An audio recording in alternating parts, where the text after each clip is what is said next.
नमस्कार दोस्तों, स्वागत है आपका हमारे चैनल पॉलिटेक्निक क्लासेस में। फ्रेंड्स, आपको पता है मैं हाइड्रोलिक्स न्यूमेटिक्स कवर कर रहा हूं, जिसमें 4 लेक्चर मैंने कवर कर चुके हैं बेटा। ठीक है, जिन लोगों ने नहीं देखा बेटा, आप लोग जाके पुराने चारों लेक्चर्स को आप लोग देख सकते हैं और पढ़ सकते हो। उसमें मैंने काफ़ी एमसीक्यू क्वेश्चंस को कवर करने की कोशिश करी थी और काफ़ी क्वेश्चंस मैंने कवर कर दिए थे उसमें। तो आप लोग जिन लोगों ने नहीं देखा, आप लोग जाके चैनल पर जाके देख सकते हैं, हमारे चैनल पॉलिटेक्निक क्लासेस में, और वहाँ पर जाके आप लोग अच्छे से वीडियो को देखिए और क्वेश्चंस को नोट कर लीजिएगा, क्योंकि इसी तरह से रिलेटेड क्वेश्चंस आज डिस्कस किए जाएंगे। ठीक है बेटा, जो जैसे क्वेश्चंस डिस्कस किए थे एमसीक्यू बेस्ड क्वेश्चंस, आपको पता है बेटा आपके एग्जाम में एमसीक्यू क्वेश्चन आने वाले, तो उसी बेस पे हम लोग क्वेश्चंस आपके लिए लेके आए हैं। और भी क्वेश्चंस जिनमें हम लोग आज जो डिस्कस करेंगे बेटा, बर्नौली थ्योरम आप लोगों ने सबने पढ़ रखी है, बहुत इंपॉर्टेंट थ्योरम है। तो बर्नौली थ्योरम से रिलेटेड आज हम कई सारे एमसीक्यूज को लेके आए हैं और उन्हीं पे आज हम लोग डिस्कस करेंगे। ठीक है, तो लेक्चर नंबर 5 हमारा जो बेस्ड है वो बर्नौली थ्योरम पे हमारा बेस रहेगा और उसी पे रिलेटेड बहुत सारे क्वेश्चंस लेके, क्योंकि ये जो टॉपिक है बेटा मोस्ट इंपॉर्टेंट टॉपिक, आपको भी पता है बेटा, इससे रिलेटेड बहुत सारे क्वेश्चंस बनते हैं और बहुत सारे क्वेश्चंस आएंगे। ठीक है फ्रेंड्स, तो जो लोग नए हैं अभी तक चैनल सब्सक्राइब नहीं किया, चैनल को सब्सक्राइब कर लीजिएगा, बेल आइकन प्रेस कर लीजिएगा, जिससे आपको नोटिफिकेशन हमारे वीडियोज़ के टाइम टू टाइम आपको मिलती रहेंगे। बाकी आप लोग टेलीग्राम चैनल पर जुड़ जाइएगा, ये हमारा टेलीग्राम चैनल का लिंक हमने डिस्क्रिप्शन में दे रखा है, आप लोग डिस्क्रिप्शन में जुड़ जाइएगा। डिस्क्रिप्शन के थ्रू हम लोग हमारे टेलीग्राम चैनल पे जुड़ जाइएगा, जहाँ पर आपको सारी पीडीएफ, जितनी भी हम लोग वीडियोस बनाते हैं बेटा, सारी वीडियो की पीडीएफ आप लोगों को टेलीग्राम सेक्शन पे अवेलेबल रहेगी। हमारे चैनल का जो फाइल सेक्शन है, आप लोग जब हमारा चैनल खोलेंगे तो वहाँ पर जो फाइल सेक्शन होगा, वहाँ पर आपको सारी पीडीएफ आप लोगों की मिल जाएगी। ठीक है फ्रेंड्स, बाकी आप लोग यूट्यूब चैनल सब्सक्राइब कर लीजिएगा। ठीक है फ्रेंड्स, तो चलिए आज की जो सेशन है, आज के सेशन में सबसे पहला क्वेश्चन को हम लोग डिस्कस करने जा रहे हैं। तो पहला क्वेश्चन डिस्कस करेंगे, पहला क्वेश्चन सभी पढ़ लीजिएगा।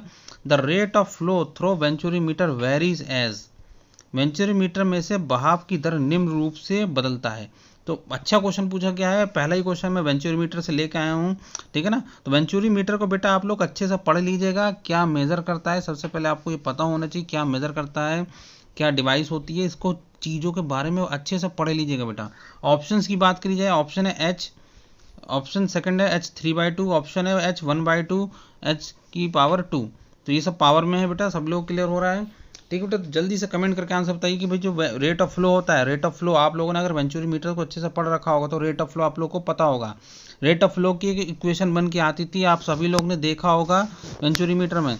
और इक्वेशन क्या होती थी, इक्वेशन आप लोग देख लीजिए। जो रेट ऑफ फ्लो होता था, क्यू थ्योरेटिकल डिस्चार्ज जिसे कहते हैं रेट ऑफ फ्लो, वो क्या होता था बेटा, A1 A2 upon under root में A1 square minus A2 square. ठीक है बेटा, क्लियर हो रहा है सभी लोगों को। अंडर रूट में 2GH, क्लियर हो रहा है बेटा सभी को। ऊपर में था हमारा, सभी लोगों को इक्वेशन पता है बेटा।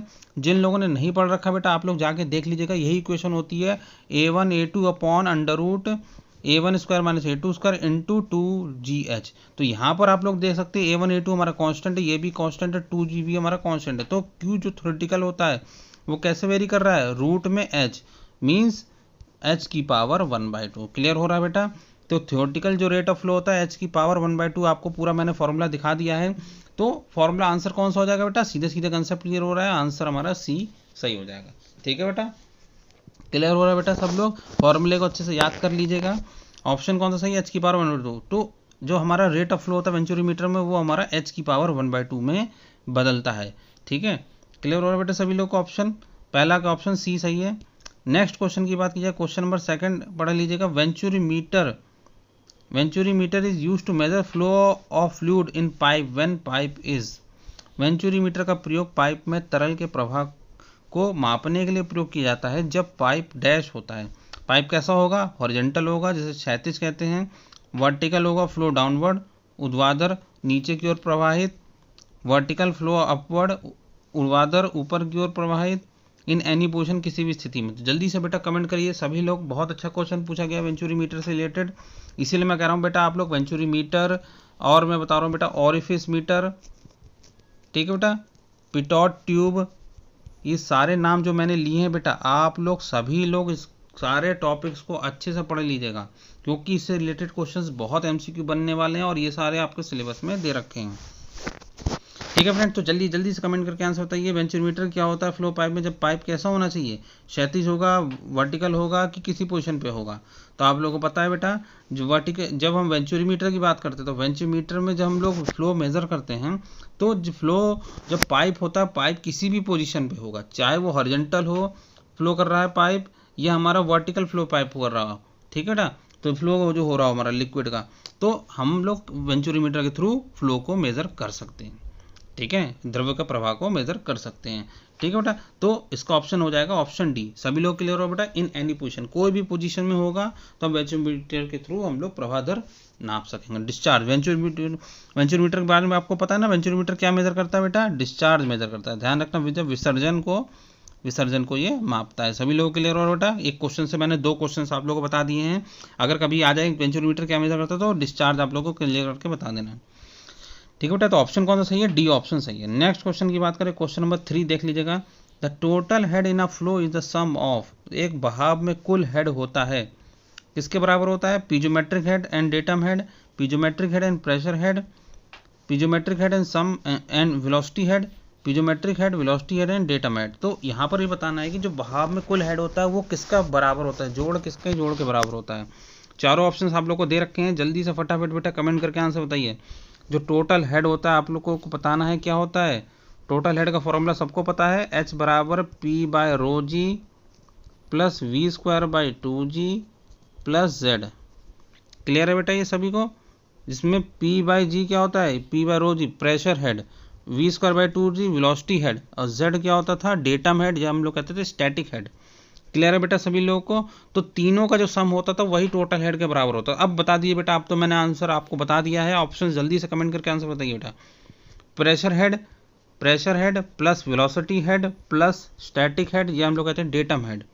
ठीक है, अब आंसर कौन सा होगा, तो आप लोग को बता दूं, जो पीजोमेट्रिक हेड होता है, पीजोमेट्रिक हेड की बात करिए, पीजोमेट्रिक हेड किसका सम होता है, pressure head plus static head, जो हम लोग लिखते हैं स्टैटिक मीन्स फॉर्मूला आप लोग देख लीजिएगा, P by rho ji plus Z।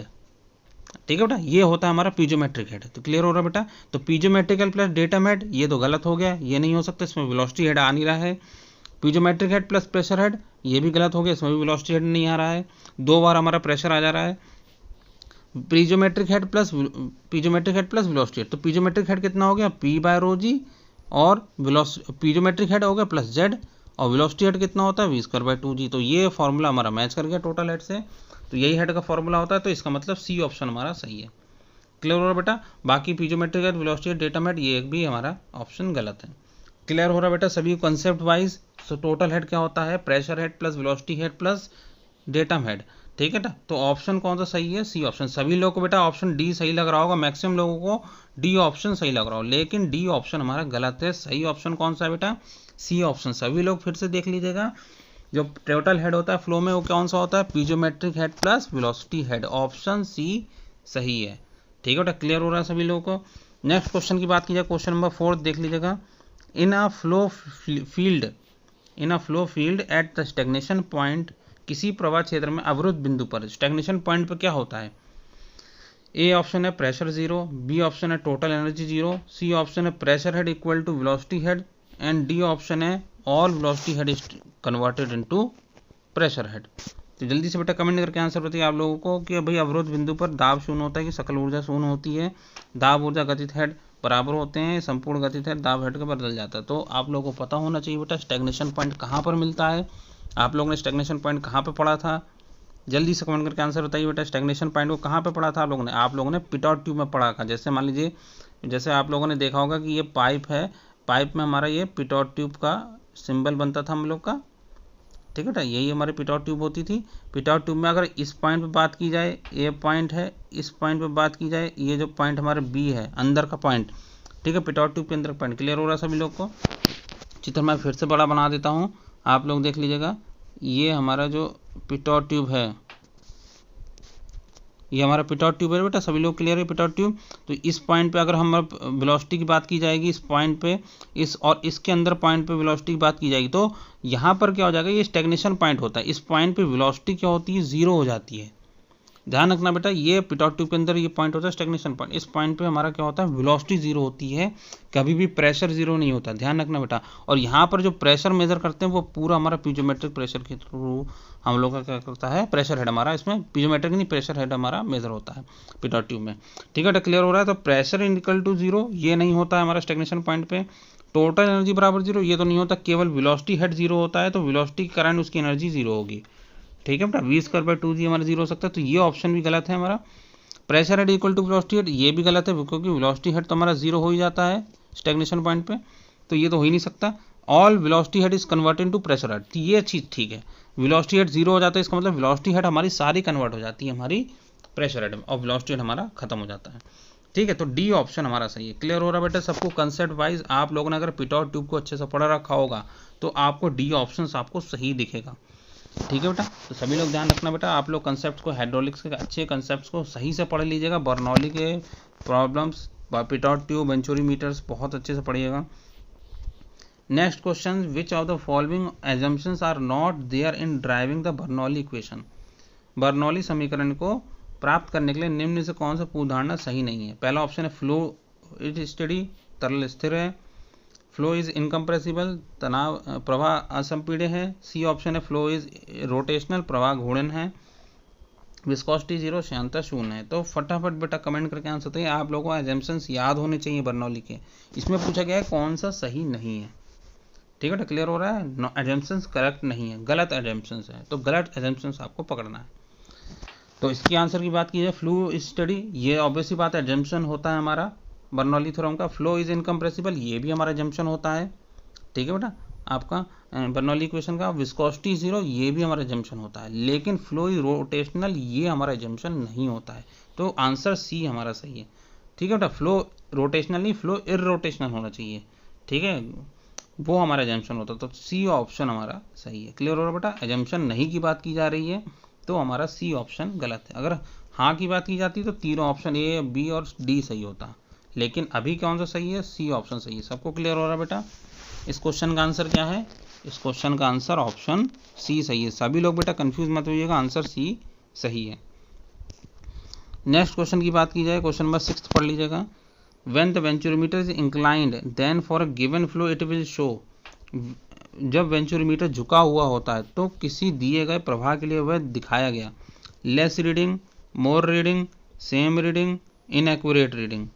तो जल्दी से बेटा कमेंट करके आंसर बताइए क्या होगा कि जब वेंचुरोमीटर झुका हुआ होता है तो रीडिंग कैसी आती? कम आती है रीडिंग, ज़्यादा रीडिंग आती है, समान रीडिंग आती है, या अशुद्ध रीडिंग आती है? तो फटाफट बेटा कमेंट करके आंसर बताइएगा। आप लोगों को पता होना चाहिए जब भी वेंचुरोमीटर या तो इंक्लाइन होगा या सीधा होगा, चाहे कैसा भी होगा, रीडिंग कभी भी परिवर्तन नहीं आएगा। रीडिंग में कभी भी परिवर्तन नहीं आएगा, पाठ्यांक कभी नहीं बदलेगा। ठीक है बेटा, समान रीडिंग आएगी, सेम रीडिंग आएगी, कभी भी रीडिंग बदलती नहीं है हमारी। ठीक है बेटा, तो रीडिंग हमारी सेम आएगी, तो ऑप्शन सी हमारा सही है। सबको क्लियर हो रहा है बेटा? Next question, any fluid flow प्रत्येक द्रव का पालन करता है, क्या फॉलो करता है हमारा? Bernoulli equation, Newton law of viscosity, Darcy equation, continuity equation. तो हिंदी वाले बच्चे बेटा इक्वेशन आप लोग को ऑप्शंस में कोई दिक्कत नहीं आनी चाहिए, आप लोगों को इंग्लिश में भी पता होना चाहिए। बर्नौली इक्वेशन को हिंदी में बर्नौली कहते हैं, न्यूटन लॉ ऑफ विस्कोसिटी श्यानता का जो हमारा सिद्धांत होता है उसको भी कहते हैं, डार्सी इक्वेशन को भी हिंदी में डार्सी कहते हैं, और कंटिन्यूटी को सततता का सिद्धांत। ठीक है बेटा, तो जल्दी से आंसर करें, जल्दी से आंसर बताइए बेटा क्या होगा? कोई भी फ्लूइड फ्लो कौन सी इक्वेशन फॉलो करता है? आप लोग जल्दी से कमेंट कीजिए। इस चीज़ का आंसर बहुत सिंपल है, बहुत बेसिक क्वेश्चन है। जब भी कोई फ्लूइड फ्लो की बात की जाती है, जब भी द्रव्य कोई बहता है, वो फॉलो करता है हमेशा कंटिन्यूटी इक्वेशन। ध्यान रखिएगा बेटा सभी लोग, वो कौन सी इक्वेशन फॉलो करता है? कंटिन्यूटी इक्वेशन, सततता का सिद्धांत। ठीक है बेटा, सभी लोग ध्यान रखिएगा। 7th का ऑप्शन डी सही है। नेक्स्ट क्वेश्चन, क्वेश्चन नंबर 8 पढ़ लीजिएगा। क्वेश्चन नंबर 8 क्या है? Bernoulli theorem is applicable for. Bernoulli theorem किस में एप्लीकेबल होती है? Streamline flow, steady flow, turbulent flow, perfect incompressible fluid flowing in a continuous stream. तो जल्दी से कमेंट करके आंसर बताइए बेटा, बर्नौली थ्योरम किस में एप्लीकेबल होती है? कौन सा इक्वेशन सही, ऑप्शन सही है हमारा? जल्दी से बेटा, बहुत आसान क्वेश्चन पूछा गया। बर्नौली थ्योरम के एजम्पशंस को आप लोग अच्छे से पढ़िएगा, किस फ्लो के लिए वैलिड होता है, किस फ्लो के लिए वैलिड नहीं होता है, सारे टॉपिक्स को आप लोग अच्छे से कॉपी में लिख लीजिएगा, क्योंकि इसी से रिलेटेड क्वेश्चंस आने वाले हैं और इसी तरह के क्वेश्चन पूछे जाएंगे। पहला ऑप्शन स्ट्रीमलाइन फ्लो। जल्दी से बेटा बताइए, स्ट्रीमलाइन फ्लो की बात की जाए तो जो हमारा बर्नौली इक्वेशन होता है वो स्ट्रीमलाइन फ्लो के लिए प्रभावी नहीं होता है, स्टेडी फ्लो के लिए भी नहीं होता, टर्बुलेंट फ्लो के लिए भी नहीं होता है, लेकिन फ्लो किसके लिए होता है, हमारा बर्नौली जो थ्योरम होती है बेटा वो आइडियल फ्लो के लिए होती है, आइडियल फ्लूइड के लिए फॉलो करता है। ध्यान रखना बेटा, आइडियल फ्लो जिसे कहते हैं हम लोग परफेक्ट फ्लो, ठीक है ना, परफेक्ट फ्लूइड के लिए दूसरा नाम होता है। सबको क्लियर है बेटा? परफेक्ट इनकम्प्रेसिबल फ्लूइड, फ्लूइड कैसा होना चाहिए, इनकम्प्रेसिबल ही होने, असंपीड़ीय, ठीक है बेटा, इनकम्प्रेसिबल मीन्स असंपीड़ीय द्रव, जिसे हम लोग दबा नहीं सकते, उसको संपीड़ित नहीं कर सकते। Perfect incompressible fluid flowing through a continuous stream, ठीक है, सतत धारा में प्रवाहित आदर्श असंपीड़ित द्रव, ठीक है बेटा। तो ऑप्शन कौन सा सही है, ऑप्शन डी सही है। ध्यान रखना बेटा सभी लोग, परफेक्ट गैसेस के लिए होता है, परफेक्ट फ्लूइड के लिए हमारा ये इक्वेशंस वैलिड होती हैं, ठीक है। क्लियर होगा बेटा सभी लोग? 8th का ऑप्शन डी सही है, ध्यान रखिएगा बेटा सभी लोग। नेक्स्ट क्वेश्चन की बात कीजिए, क्वेश्चन नंबर 9 पढ़ लीजिएगा। Bernoulli equation can not be applied when the flow is, ठीक है, बर्नौली इक्वेशन कब अप्लाई नहीं होता है, जब फ्लो हमारा कैसा होता है बेटा, फटाफट कमेंट करके आंसर बताइए बेटा क्या होगा।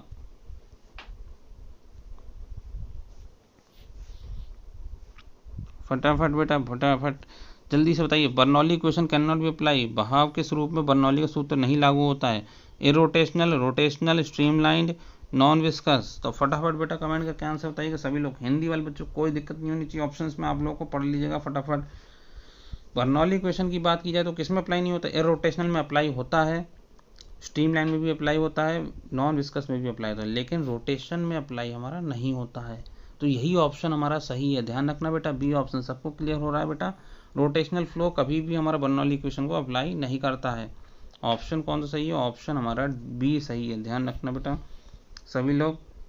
9th का ऑप्शन बी सही है। 10th क्वेश्चन पढ़ लीजिएगा। 10th क्वेश्चन हमारा है, Bernoulli equation refers to the conservation of, Bernoulli का सिद्धांत इसके संरक्षण से संदर्भित है, कौन सा है, मास से, एनर्जी से, फोर्स से, संवेग से।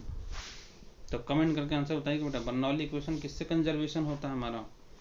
तो आप लोगों को पता होना चाहिए, दो चीज़ आप लोग अच्छे से पढ़ लीजिएगा, एक बर्नौली इक्वेशन के बारे में, एक कंटिन्यूटी इक्वेशन के बारे में, ठीक है बेटा। कंटिन्यूटी इक्वेशन के बारे में भी आप लोग पढ़ लीजिएगा। तो बर्नौली इक्वेशन जो कंजर्वेशन होता है, कंजर्वेशन किसका होता है, एनर्जी का। जल्दी से बेटा सभी लोग को क्लियर हो रहा है, ठीक है बेटा। बर्नौली जो इक्वेशन होती है हमारी law of conservation of energy, और कंटिन्यूटी इक्वेशन होती है law of conservation of mass, ये होती है हमारी कंटिन्यूटी इक्वेशन के लिए। ध्यान रखना बेटा, ये कंजर्वेशन ऑफ मास जो होती है हमारी कंटिन्यूटी, ये हमारी बर्नौली के लिए होता है, सेकंड वाला ऑप्शन।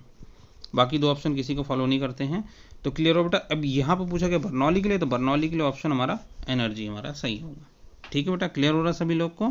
बर्नौली इक्वेशन हमारा law of conservation of energy को फॉलो करता है, ऑप्शन बी हमारा करेक्ट है। नेक्स्ट क्वेश्चन, क्वेश्चन नंबर 11 पढ़ लीजिएगा सभी कोई। All the energy terms of energy in the Bernoulli equation have dimensions of, Bernoulli समीकरण में ऊर्जा के सभी पदों की विमा है, क्या होती है बेटा? ए ऑप्शन है एनर्जी, बी ऑप्शन है वर्क, सी ऑप्शन है मास, डी ऑप्शन है लेंथ लंबाई। तो जब भी हमारे टर्म्स की बात की जाती है, जब भी बर्नौली इक्वेशन में जो पदों होते हैं, जो भी हमारे टर्म्स होते हैं, जैसे हम लोग बात करते हैं P by rho G, velocity head V square by 2g, ठीक है बेटा, pressure head, velocity head, datum head, ये इसकी यूनिट्स किस में होती है, एनर्जीज की यूनिट एनर्जी में होती है, वर्क में होती है, मास में होती है, लंबाई में। तो आप लोग बेटा पता होना चाहिए, जब भी हम लोग किसी भी चीज़ की बात करते हैं, किसी भी एनर्जी की इक्वेशन की बात करते हैं बर्नौली में, वो जो इक्वेशन होती है वो किस में होती है, उनकी लेंथ की जो उनकी जो यूनिट होती है, जो टर्म्स होती है, वो सब हमारी लंबाई में होती है, लेंथ में होती है। ये चीज़ आप लोग सभी लोग ध्यान रखिए बेटा, कोई एनर्जी में नहीं होती, कोई वर्क में नहीं होती, कोई मास में नहीं होती है, किसमें होती है, केवल लंबाई में होती है, उसका मात्रक लंबाई में हमारा निकलता है, ठीक है बेटा। सभी लोगों को क्लियर हो रहा है? ऑप्शन कौन सा सही है, ऑप्शन डी हमारा सही है। चलिए नेक्स्ट क्वेश्चन की बात की जाए, क्वेश्चन नंबर 12 पढ़ लीजिएगा। The size of the venturimeter is specified by, किसी वेंचुरीमीटर का आकार को किससे बताया जाता है बेटा? पहला ऑप्शन है फ्लूइड प्रेशर, तरल का दाब, दूसरा ऑप्शन है विसर्जन, थर्ड ऑप्शन है pipe diameter and throat diameter, जिसे हम लोग कहते हैं पाइप का व्यास और कंठ व्यास, और दूसरा है length of the venturimeter, venturimeter की लंबाई। तो फटाफट बेटा कमेंट करके आंसर बताइएगा सभी लोग कि वेंचुरीमीटर का साइज कैसे हमारा आकार बताया जाता है। आप लोग को पता होना चाहिए, जब भी हम वेंचुरीमीटर की बात करते हैं तो वेंचुरीमीटर का शेप कैसे होता है, आप लोगों को सबको पता होगा। वेंचुरीमीटर का जो शेप होता है हमारा इस तरीके का होता है, ठीक है ना। जिसमें ये पाइप का जो डायमीटर होता है, ये पाइप का डायमीटर होता है, ये हमारा थ्रोट डायमीटर होता है। ठीक है बेटा, ये कंठ का व्यास होता है और ये पाइप का व्यास होता है। ठीक है, ये मेन पाइप होती है हमारी और ये हमारी थ्रोट पाइप कहते हैं, अलग थ्रोट का व्यास। तो जब भी हम साइज की बात की जाए तो साइज किससे मापा जाता है? हमारा पाइप डायमीटर से और थ्रोट डायमीटर से। पाइप डायमीटर बड़ा होता है इसका साइज, थ्रोट डायमीटर का साइज छोटा होता है।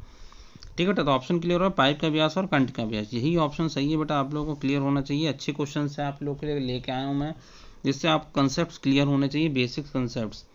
ठीक है बेटा, बाकी फ्लूइड प्रेशर से नहीं होता, डिस्टेंशन से नहीं होता, वेंटिमीटर लंबाई से नहीं होता। तो सी ऑप्शन सही है, सभी लोग ध्यान रखिएगा। 12th का ऑप्शन सी सही है। नेक्स्ट क्वेश्चन की बात, क्वेश्चन नंबर 13 पढ़ लीजिएगा।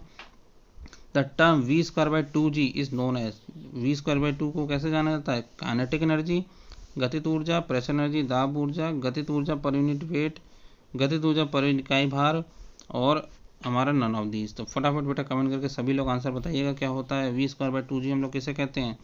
तो v²/2g की बात की जाए तो v² क्या होता है? हमारा काइनेटिक एनर्जी होती है, लेकिन काइनेटिक हेड कहते हैं हम लोग। तो काइनेटिक हेड क्या होता है? Kinetic energy per unit weight. ध्यान रखना बेटा, kinetic energy per unit weight जब हम लिखते हैं तो इसी को लिखते हैं हम लोग v²/2g। ध्यान रखना बेटा, ऑप्शन कौन सा सही है? ऑप्शन सी सही है। सभी लोग क्लियर रहेगा सभी लोग को। v²/2g जो होता है हमारा काइनेटिक हेड जिसे हम लोग कहते हैं, इसको kinetic energy per unit weight भी कहा जाता है। ठीक है, कैसे निकलेगा? काइनेटिक एनर्जी की बात की जाए ½ mv² होता है, और वेट हमारा क्या होता है? वेट होता है हमारा mg। ठीक है बेटा, m से m कैंसिल हो जाता है, बचता क्या हमारा? v²/2g।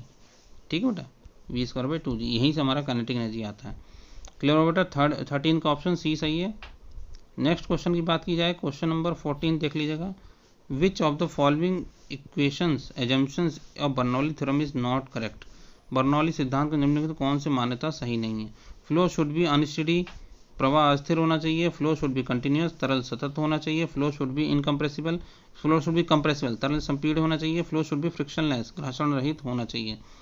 ठीक है बेटा, जल्दी से कमेंट करके सभी लोग आंसर बताइए बेटा, एजम्पशंस कौन सी सही हैं इसमें। ठीक है, आप लोगों को पता होना चाहिए, जब भी एजम्पशन की बात करते हैं एजम्पशंस बहुत अच्छे से पढ़ लीजिएगा। फ्लो हमारा कैसा होना चाहिए? Flow should not be unsteady, means सही कह रहा है हमारा, अनस्टेडी नहीं होना चाहिए। कैसा होना चाहिए? स्टेडी होना चाहिए। ठीक बेटा, ठीक, तो ये एजम्पशन हमारा सही एजम्पशन है। फ्लो शुड बी कंटिन्यूअस, ठीक है ना, फ्लो हमारा कंटिन्यूस होना चाहिए, ये भी एजम्पशन हमारा सही है बर्नौली थ्योरम के लिए। Flow should be compressible, compressible नहीं होना चाहिए, बता दे रहे हैं बेटा सभी लोग को। फ्लूइड हमारा कैसा होना चाहिए? इनकम्प्रेसिबल, असंपीड़ित द्रव होना चाहिए। ठीक है बेटा, तो ये ऑप्शन हमारा गलत होता है, इसका मतलब यही ऑप्शन सही होगा। डी ऑप्शन भी चेक कर लीजिए, flow should be frictionless, frictionless भी होना चाहिए। जो तीनों हमारे एजम्पशन है, ए भी एजम्पशन है, बी भी एजम्पशन, डी भी एजम्पशन, लेकिन सी हमारा एजम्पशन नहीं है, इसका मतलब सी ऑप्शन हमारा सही होगा। और पूछा भी यही गया है बेटा, पूछा नॉट करेक्ट पूछा गया है, सभी लोग अच्छे से पढ़ लीजिएगा। मान्यता सही नहीं है, नहीं में ऑप्शन आएगा तो सी ऑप्शन आएगा, सी ऑप्शन। क्लियर हो गया बेटा सभी लोगों को? अच्छे से क्वेश्चंस को पढ़िएगा और समझिएगा, इसी टाइप के क्वेश्चंस एग्जाम में पूछे जाने वाले हैं। 15 question, pitot tube is use for measurement of. Pitot tube का प्रयोग किस क्या मापने के लिए किया जाता है? प्रेशर, फ्लो, वेलोसिटी, विसर्जन। तो जल्दी से बेटा कमेंट करके सभी लोग बताइएगा आंसर कि पिटॉट ट्यूब का यूज हम लोग किसके लिए मेजर करते हैं, क्या चीज मेजर की जाती है पिटॉट ट्यूब के थ्रू। जल्दी से बेटा सभी लोग।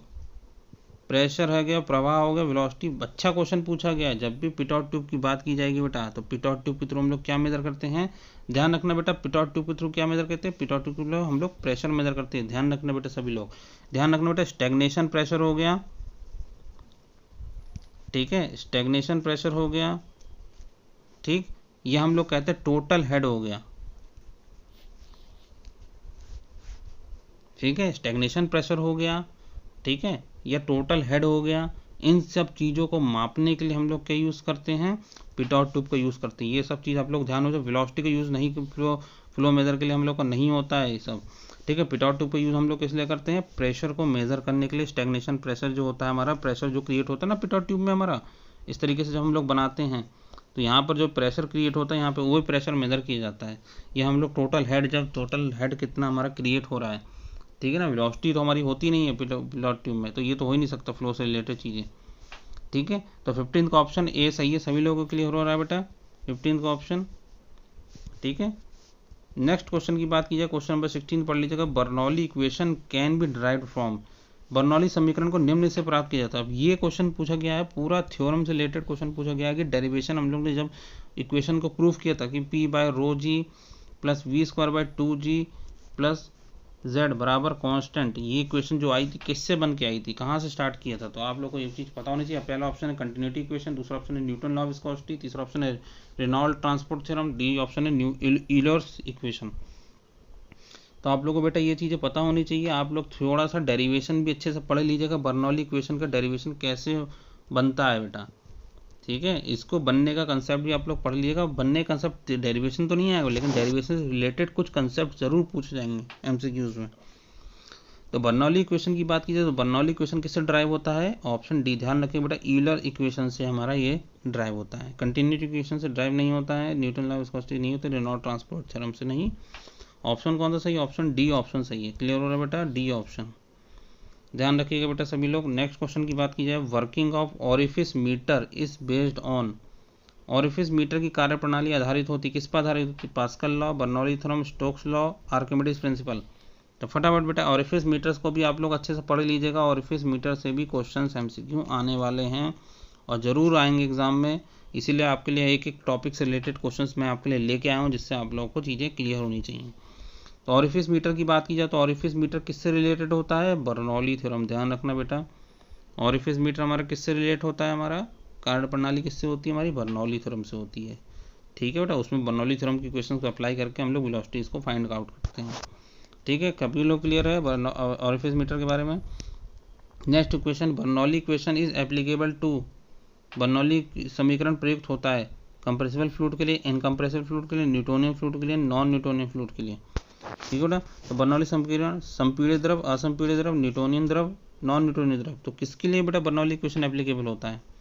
तो बर्नौली इक्वेशन की बात की जाए तो ऑप्शन कौन सा सही होगा, जल्दी से कमेंट कीजिएगा सभी लोग, आंसर बताइए क्या होगा। आसान क्वेश्चन है। बर्नौली इक्वेशन की बात की जाए तो बर्नौली इक्वेशन असंपीड़ित द्रव के लिए होता है, जो संपीड़ित नहीं किया जा सकता, जिनको कंप्रेस नहीं कर सकते हम लोग, वो द्रव हमारे बर्नौली इक्वेशन में इक्वेशंस को वैलिड करते हैं, वही इक्वेशंस हमारे फॉलो होती हैं, वही फ्लूइड हमारे फॉलो होते हैं। तो बी ऑप्शन हमारा सही है। सबको क्लियर हो रहा है बेटा।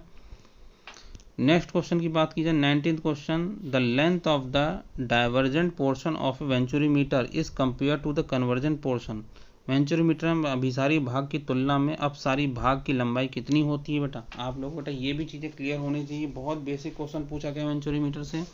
ऑप्शन ए है सेम रहती है, ऑप्शन बी है अधिक रहती है, ऑप्शन सी है कम रहती है, ऑप्शन डी है मोर और less depending upon the capacity, क्षमता के आधार पर अधिक या कम होती है। तो जल्दी से कमेंट करके सभी लोग आंसर बताइएगा बेटा, डाइवर्जेंट पोर्शन और कन्वर्जेंट पोर्शन कौन सा होता है। तो आप लोग को बता दो बेटा, जैसे वेंचुरीमीटर के पाइप की बात की जाए तो वेंचुरीमीटर का पाइप कैसा होता है बेटा, जल्दी से सभी लोग देख लीजिएगा, यही होता है वेंचुरीमीटर का पाइप। तो वेंचुरीमीटर के पाइप में ये पोर्शन हमारा कौन सा होता है, कन्वर्जेंट। ध्यान रखना बेटा, ये पोर्शन हमारा कन्वर्जेंट पोर्शन होता है, ठीक है। और ये पोर्शन हमारा कौन सा होता है, ये पोर्शन हमारा डाइवर्जेंट पोर्शन होता है। ठीक है, सभी लोगों को क्लियर हो रहा है बेटा। ठीक है, तो जब हमारा कन्वर्जेंट पोर्शन की बात की जाएगी तो कन्वर्जेंट जो पोर्शन होता है ये सी और ये डी पोर्शन, तो हमेशा ध्यान रखना बेटा, जो डाइवर्जेंट पोर्शन होता है वो हमेशा बड़ा होता है। ठीक है ना, डाइवर्जेंट पोर्शन को हमेशा हम लोग बड़ा बनाते हैं। यहाँ पे मैंने सही से नहीं बना रखा है, लेकिन एक्चुअल में आप लोग ध्यान रखिएगा बेटा, इसका जो कन्वर्जेंट पोर्शन होता है, ठीक है, इसका जो डाइवर्जेंट पोर्शन होता है वो बहुत बड़ा बनाया जाता है, मीन्स इसकी जो लंबाई होती है वो अधिक होती है हमारी इसकी लंबाई से। तो ऑप्शन कौन सा सही होगा, डी ऑप्शन, बी ऑप्शन सही होगा। सब लोग क्लियर हो रहा है बेटा। हमेशा ध्यान रखना बेटा, जो हमारा कन्वर्जेंट पोर्शन होता है वो हमारा छोटा होता है, डाइवर्जेंट पोर्शन जो होता है हमारा वो हमारा बड़ा होता है। ठीक है, क्लियर हो रहा है। तो length of the divergent portion is always more than the length of the convergent portion. Option B is correct. Next question, Bernoulli equation is applied for. Bernoulli equation किसके लिए प्रयोग किया जाता है, वेंचुरीमीटर होता है, ऑरिफिस मीटर होता है, पिटॉट ट्यूब होता है कि ऑल ऑफ द अबव। तो जल्दी से बेटा कमेंट करके बताइए बेटा, बर्नौली इक्वेशन किसके लिए प्रयोग की जाती है, कौन सा ऑप्शन सही होगा, venturimeter, orifice meter, pitot tube, all of above. तो ये बहुत इजी क्वेश्चन पूछा गया है। बर्नौली इक्वेशन का जो यूज़ करते हैं वेंचुरीमीटर में तो करते ही बेटा, ऑरिफिस मीटर में भी किया जाता है वेंचुरीमीटर का यूज़, इक्वेशन का यूज़, और बर्नौली इक्वेशन का यूज़ पिटॉट ट्यूब में भी करते हैं। तो तीनों में हम लोग बर्नौली का यूज़ करते हैं। तो तीनों ऑप्शन हमारे सही हैं, इसका मतलब ऑप्शन हमारा डी सही है। क्लियर होगा बेटा सभी लोग को, ऑप्शन डी हमारा सही है। ईजी क्वेश्चन था, ये सभी को पता होना चाहिए। नेक्स्ट क्वेश्चन, क्वेश्चन नंबर 21 पढ़ लीजिएगा। क्वेश्चन नंबर 21 है energy loss in a flow through venturimeter as compare to venturimeter. ठीक है ना, वेंचुरीमीटर की तुलना में नोजल से होने वाला प्रवाह की हानि होती है। फिर से पढ़ लीजिएगा, energy loss in flow through nozzle as compare to venturimeter is, option A है सेम, ऑप्शन बी है मोर, ऑप्शन सी है लेस एंड ऑप्शन डी है अनप्रेडिक्टेबल, पूर्वानुमान संभव नहीं, मतलब कहा नहीं जा सकता क्या होगा। तो जल्दी से बेटा सभी लोग कमेंट करके आंसर बताइए। जब भी हम लोग फ्लो की बात करते हैं नोजल में, जो क्या होगा इसका आंसर, जब भी हम लोग नोजल में बात करते हैं जो फ्लो होता है वो हमेशा ज़्यादा फ्लो होता है वेंचुरीमीटर से, ये ध्यान रखना बेटा। क्योंकि जब हम लोग CD की बात करते हैं 0.94297 होता है बेटा, ठीक है ना, 0.94297 होता है, और ये 94297 किसके लिए होता है, ये हमारा होता है वेंचुरीमीटर के लिए। ध्यान रखना बेटा सभी लोग, ये वेंचुरीमीटर के लिए होता है, लेकिन ये वैल्यू सबसे कम होती किसके लिए होती है, वेंचुरीमीटर के लिए होती है। इसीलिए क्या होता है, जो भी हमारा फ्लो होता है वेंचुरीमीटर के अलावा नोजल का फ्लो होता है, तो नोजल के फ्लो में एनर्जी का लॉस ज़्यादा ही होता है। तो energy loss in the flow of nozzle is more as compare to venturimeter. ठीक है, वेंचुरीमीटर में जो तुलना में नोजल का प्रभाव होता है वो अधिक होता है वेंचुरीमीटर से। ठीक है, नोजल में प्रवाह का जो लॉस होता है, हानि का जो ऊर्जा होती है, ऊर्जा की हानि वो अधिक होती है। ऑप्शन हमारा बी सही है। क्लियर हो गया सभी लोग को ऑप्शन का 21 क्वेश्चन। नेक्स्ट क्वेश्चन की बात करते हैं 22 क्वेश्चन, पढ़ लीजिएगा। The flow rate in circular pipe is measured by, the flow rate in circular pipe is measured, वृत्ताकार पाइप में प्रवाह दर कैसे नापते हैं बेटा, पिटॉट ट्यूब से, वेंचुरीमीटर से, ऑरिफिस मीटर से, या ऑप्शन डी मतलब बोथ बी एंड सी, मतलब दोनों ऑप्शन सही है, ये कहना चाह रहा है डी ऑप्शन। तो जल्दी से बेटा कमेंट करके आंसर दें। वृत्ताकार पाइप में जो प्रवाह दर हम लोग मापते हैं सर्कुलर पाइप में, वो हम लोग किससे, पिटॉट ट्यूब की बात की जाए तो पिटॉट ट्यूब से नहीं मापते बेटा, पिटॉट ट्यूब से हम लोग फ्लो रेट नहीं मेजर करते हैं, ध्यान रखना बेटा सभी लोग। वेंचुरीमीटर से flow rate, discharge, flow rate means क्या होता है, डिस्चार्ज, सभी लोगों को पता है ना, फ्लो रेट मीन्स होता है डिस्चार्ज, और डिस्चार्ज हमारा किससे में मेजर होता है, वेंचुरीमीटर से, और डिस्चार्ज हमारा ऑरिफिस मीटर से भी मेरी होता है। तो दोनों ऑप्शन हमारे सही है, मीन्स ऑप्शन डी हमारा सही है। ठीक है, तो फ्लो रेट या डिस्चार्ज की बात की जाए तो फ्लो रेट और डिस्चार्ज किससे मेजर होता है, हमारा वेंचुरीमीटर और ऑरिफिस मीटर दोनों से होता है। ऑप्शन डी हमारा सही होगा। सबको क्लियर हो रहा है बेटा। नेक्स्ट क्वेश्चन, क्वेश्चन नंबर 23 पढ़ लीजिएगा। Which of the following is use to measure the discharge, इनमें से किसका प्रयोग विसर्जन मापने के लिए किया जाता है। तो डिस्चार्ज, अब फिर से आगे डिस्चार्ज क्वेश्चन आ गया। ऑप्शन ए है करंट मीटर, ऑप्शन बी है वेंचुरीमीटर, ऑप्शन सी है पिटॉट ट्यूब, ऑप्शन डी है एनीमोमीटर, हॉट वायर एनीमोमीटर। तो बहुत ईजी क्वेश्चन पूछा गया बेटा, ठीक है, सब लोगों को पता होना चाहिए। इजी क्वेश्चन है, विसर्जन की बात की जा रही है, डिस्चार्ज की बात की जाए तो डिस्चार्ज को हम लोग किससे नापते हैं, पिटॉट ट्यूब से नहीं मेजर कर सकते, करंट मीटर से नहीं हो सकता, एनोमीटर से नहीं होता। तो ऑप्शन कौन सा सही है, ऑप्शन बी सही है। क्लियर हो रहा है बेटा सभी लोगों को, ठीक है बेटा, क्लियर हो गया सभी लोग को कि जो हम लोग डिस्चार्ज को मेजर करते हैं वो डिस्चार्ज वेंचुरीमीटर, तो करंट मीटर के थ्रू नहीं मेजर करते, करंट मीटर के थ्रू वेलोसिटी मेजर होती है। पिटॉट ट्यूब के थ्रू हम लोग क्या मेजर होता है, पिटॉट ट्यूब के थ्रू हमारा प्रेशर मेजर होता है। ठीक है बेटा, पिटॉट ट्यूब के थ्रू हमारा क्या होता है, प्रेशर मेजर होता है, और हॉट वायर एनोमीटर के थ्रू वेलोसिटी मेजर होती है। ठीक है, ये चीज़ें क्लियर हो रही है सभी लोग को, ठीक है, क्लियर हो गया सभी लोग को बेटा कि इससे वेलोसिटी मेजर होती है, इससे प्रेशर मेजर होता है, इससे हमारा करंट मीटर से हमारे क्या मेजर होता है, वेलोसिटी मेजर होती है। तो केवल डिस्चार्ज जो मेजर होता है हमारा वेंचुरीमीटर से होता है। क्लियर हो गया, ऑप्शन कौन सा सही है इसका, ऑप्शन बी सही है। सभी लोग क्लियर है, मैंने सारे ऑप्शंस को आप लोग को अच्छे से समझा दिए हैं, कौन कौन सा ऑप्शन क्या क्या मेजर करता है। नेक्स्ट क्वेश्चन, क्वेश्चन नंबर 24 पढ़ लीजिएगा। Current meter is use to measure for, धारा मीटर का प्रयोग मापने के लिए किया जाता है, pressure, velocity, viscosity, electric charge. तो अभी करंट मीटर को बेटा अभी ऊपर डिस्कस किया गया था, अब आंसर आपको पता ही होगा सभी लोग को। इससे पिछले वाले क्वेश्चन में मैं डिस्कस कर चुका हूँ करंट मीटर के, तो आंसर जल्दी से समझ सभी लोगों को कमेंट करना पड़ेगा। इजी क्वेश्चन हो गया आप तो बेटा।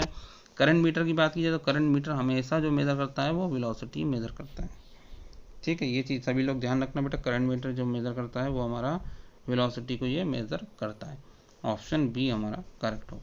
ठीक है बेटा, क्लियर हो रहा है सभी लोगों को बेटा। तो इसी तरीके से आपको क्वेश्चंस की तैयारी करनी है। ठीक है बेटा, अपने पॉलिटेक्निक क्लासेस में आप लोग चैनल सब्सक्राइब कर लीजिएगा और बेल आइकन को प्रेस कर लीजिए, जिससे नोटिफिकेशन आपको मिलती रहे। अब इस PDF, ये जो हमारा वीडियो चल रहा है, इसकी हमारी PDF आपको टेलीग्राम चैनल पे अवेलेबल रहेगी बेटा। आप लोग सभी टेलीग्राम चैनल पे जुड़ जाएगा, डिस्क्रिप्शन में मैंने दे रखा है प्रोवाइड, वहाँ से आप लोग डाउनलोड कर लीजिएगा। मैं आपको तुरंत PDF अभी अवेलेबल करा दूंगा कुछ देर के बाद।